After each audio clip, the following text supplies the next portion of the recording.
Greetings, and thank you for coming to support us by watching today's video. If you would like to support us even more, you can do so by clicking on the like button, posting a comment down below, and of course, if you would like to see more videos like this, make sure to click that subscribe button. Greetings, people of the world. Matthew back with you here at Overall Autism for another edition of the Tales of Eorzea vlog here on Final Fantasy XIV's Exodus server.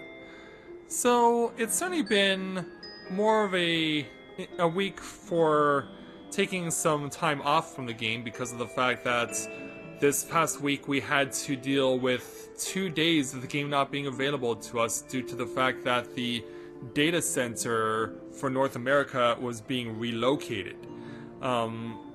Originally I heard that it was being moved from the US to Canada, but it turns out it was the other way around. It was actually in Canada, and I had no clue that it was even in Canada at all.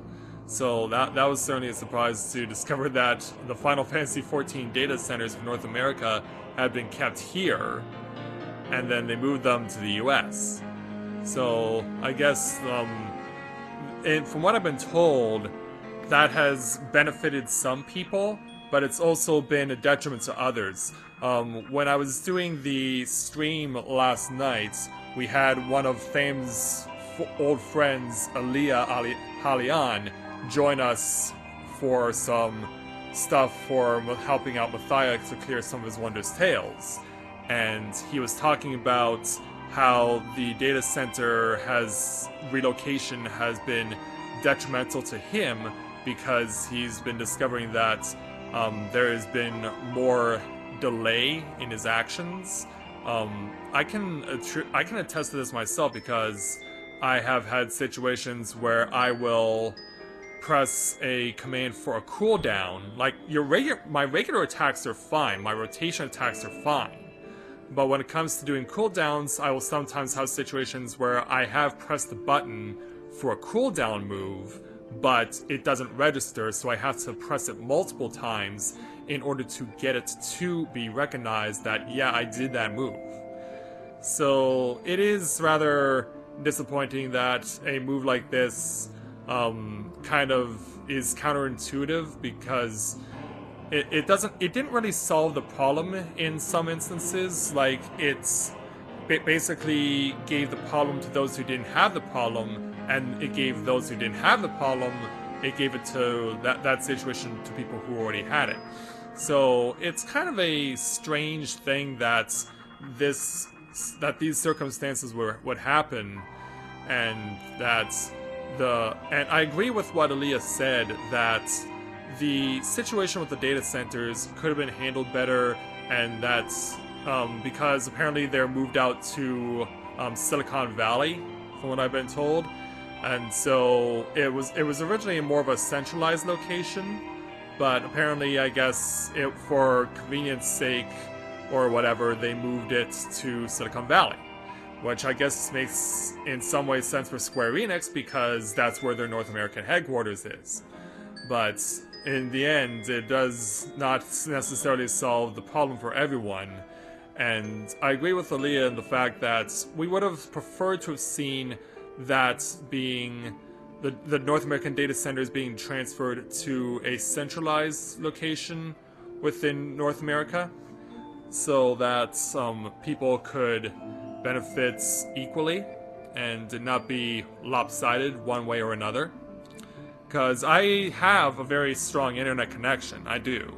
And the fact that I have to keep pressing multiple buttons for getting recognition of what I've done for my cooldown moves does kind of suck. Because especially if you're trying to do a raid like we were trying to do with the Alexander Savage levels, trying to make sure that when you press a button for a cooldown move that the system recognizes that is a big deal, because you want to make sure that you are helping out and supporting your team, your group, as best as possible.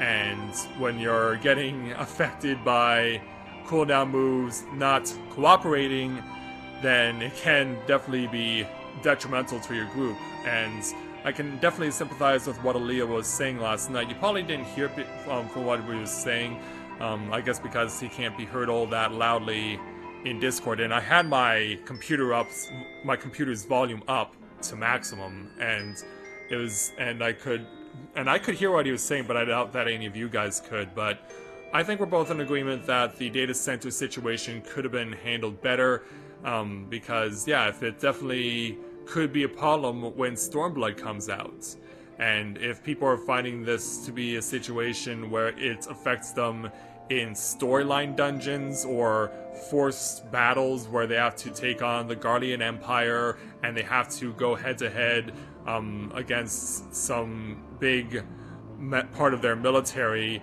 and they have to deal with the ads that come in, because if you've been watching the Final Fantasy XIV or Realm Reborn LP, then you'll know, I can think of one place in particular, in patch 2.4, when you're dealing with Elaine Ryu, and the fact that she comes with Guardian reinforcements, and you have to deal with the soldiers, you have to deal with the hands that subdue your allies. I say that quote-unquote because if you've seen that video, you know who your allies are at that time, but yeah, we'll see just how much it affects us when Stormblood comes around.